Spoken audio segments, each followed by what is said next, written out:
Good morning all of you. My YouTube channel the book learning में आपका स्वागत है।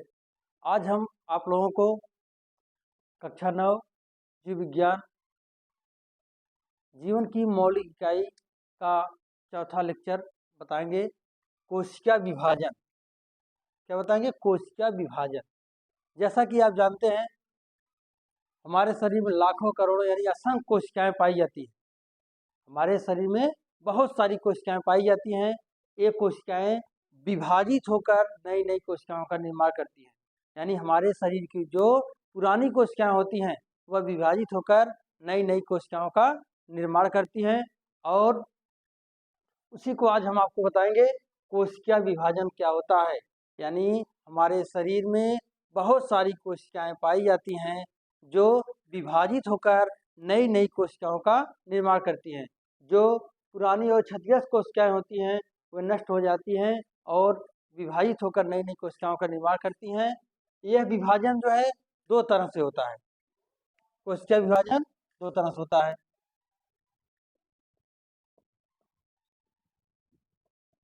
देखिए, पहला है समसूत्री विभाजन। क्या है? समसूत्री विभाजन।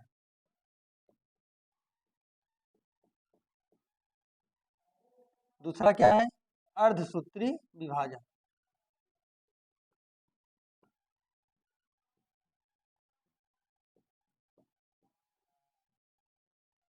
ध्यान दीजिए, कोशिका विभाजन दो प्रकार से होता है। पहला क्या है? समसूत्री विभाजन। दूसरा क्या है? अर्धसूत्री विभाजन। ध्यान दीजिए, समसूत्री विभाजन में मातृ कोशिका विभाजित होकर जो संतति कोशिका का निर्माण करती है, उस संतति कोशिकाओं में गुणसूत्रों की संख्या मातृ कोशिका के समान होती है। ध्यान दीजिए, समसूत्री विभाजन यानी मातृ कोशिका विभाजित होकर दो समरूप अपने समान संतति कोशिका का निर्माण करती है। ध्यान दीजिए, संतति कोशिका का निर्माण करती है।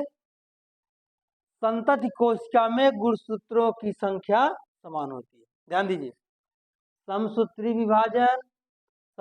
विभाजन में मातृ कोशिका विभाजित होकर अपने समान संतति कोशिका बनाती है। उस संतति कोशिका में गुणसूत्रों की संख्या समान होती है, समान रहती है।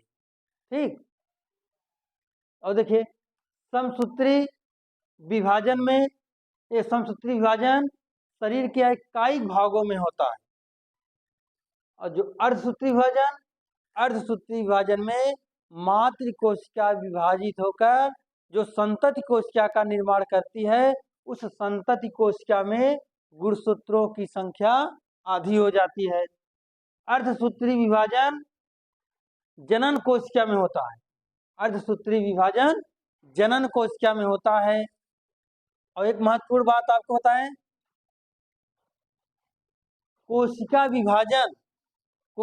विभाजन में अनियमितता के कारण कैंसर हो जाता है। यानी जो कोशिका विभाजन की प्रक्रिया होती है, अगर उसमें अनियमितता होता है तब क्या हो जाता है? कैंसर हो जाता है। कोशिका विभाजन में अनियमितता के कारण कैंसर हो जाता है। फिर से देखिए, कोशिका विभाजन जैसा कि जानते हैं जीवों के शरीर में बहुत सारी कोशिकाएं पाई जाती हैं जो निरंतर विभाजित होकर नई नई कोशिकाओं का निर्माण करती हैं। यह कोशिका विभाजन दो प्रकार का होता है। पहला क्या है? समसूत्री विभाजन। समसूत्री विभाजन में मातृ कोशिका विभाजित होकर अपने समान संतति कोशिका का निर्माण करती है जिसमें गुणसूत्रों की संख्या समान होता है।